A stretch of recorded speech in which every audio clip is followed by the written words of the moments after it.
देखिए, प्रधानमंत्री जी का जो फोकस है कि गरीब, युवा, अन्नदाता और महिला, इस पे प्रधानमंत्री जी का विशेष फोकस पहले रहा है। और इस सब को ध्यान में रख करके हमारी वित्त मंत्री आदरणीय निर्मला सीतारमण जी ने जो बजट लेकर के आई हैं, उसमें विशेष रूप से कृषि का क्षेत्र हो, एमएसएमई का क्षेत्र हो और निवेश और निर्यात, इन चारों चीज़ों को फोकस करके इस बजट को हम सब लेकर के आए हैं। और इस बजट का कहीं ना कहीं पूर्ण मकसद है कि जो प्रधानमंत्री जी का सोच है कि 2047 तक हमें भारत को विकसित राष्ट्र बनाना है, कह लीजिए तो उसका ये रोड मैप एक बजट है। और उसको लेकर के हमने कृषि क्षेत्र में नारी के उत्थान के लिए और कहीं ना कहीं अगर देखें आप तो युवाओं के लिए, एमएसएमई के लिए, इन सब का प्रावधान इस बजट में सरकार ने किया हुआ।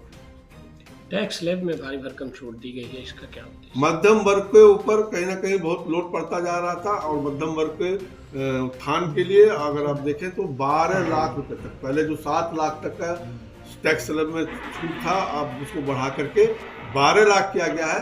यहाँ तक कि जो हमारे सर्विस क्लास के लोग हैं उनका स्टैंडर्ड डिडक्शन घटा के अगर देखेंगे तो 12,75,000 की छूट सरकार ने किया है, जिससे कहीं ना कहीं आज मध्यम वर्ग के लोगों को काफी लाभ इसका पहुंचेगा।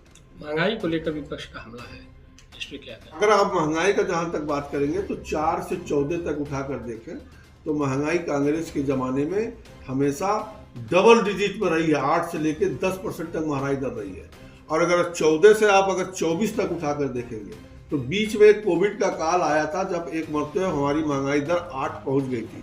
नहीं तो आप एवरेज देखेंगे, अगर जो आरबीआई महंगाई का एक मानक तय करता है 4+-2, अगर आप देखें तो 4 से 6 के बीच में हमेशा महंगाई दर हमारी सरकार में रही है। सरकार ने फोकस नहीं किया।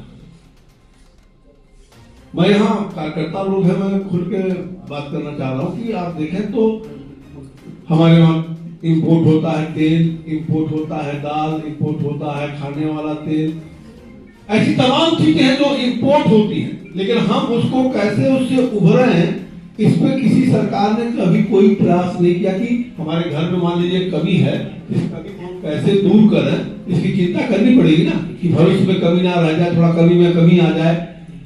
और यह सरकार वो कर रही है कि भारत को आगे ले जाना है, तो कहीं ना कहीं जो हमारी इंपोर्ट है या जो हमारे यहाँ कमियां हैं, जिस चीज की कमी है उसको हम कैसे पूर्ति करें। वो फ्री, ये फ्री, वो फ्री, आजकल का ट्रेंड बन गया है। दिल्ली के चुनाव में हमको भी करना पड़ा क्योंकि जनता का जो मूड है उसमें कहीं ना कहीं भाजपा को भी बढ़ना पड़ा लेकर के, लेकिन ये कहीं ना कहीं देश के लिए बहुत हितकारी नहीं है। बिल्कुल सही बात है, ये कहीं से हितकारी नहीं है। जैसे भी पप्पू हम चर्चा कर रहे थे, केसीसी हम लोगों ने 3 लाख से 5 लाख किया। क्यों किया? क्योंकि अब चीजें बढ़ रही हैं, महंगाई भी बढ़ रही है, लोगों की आवश्यकता भी बढ़ रही है, आगे बढ़ रहे हैं। तो केसीसी को लोग कहते हैं कि साहब आप किसानों को और कर्जा देते जा रहे हैं, उनको कर्जा के नीचे और बांट रहे हैं। कल्पना करिए जब केसीसी नहीं था तो गांव में किस भाव पे लोगों को पैसा उपलब्ध होता था? 10%, 12% से ज्यादा का ब्याज दर पे अड़तिया से गांव के बड़े आदमियों से या बनिया से वो पैसा उठा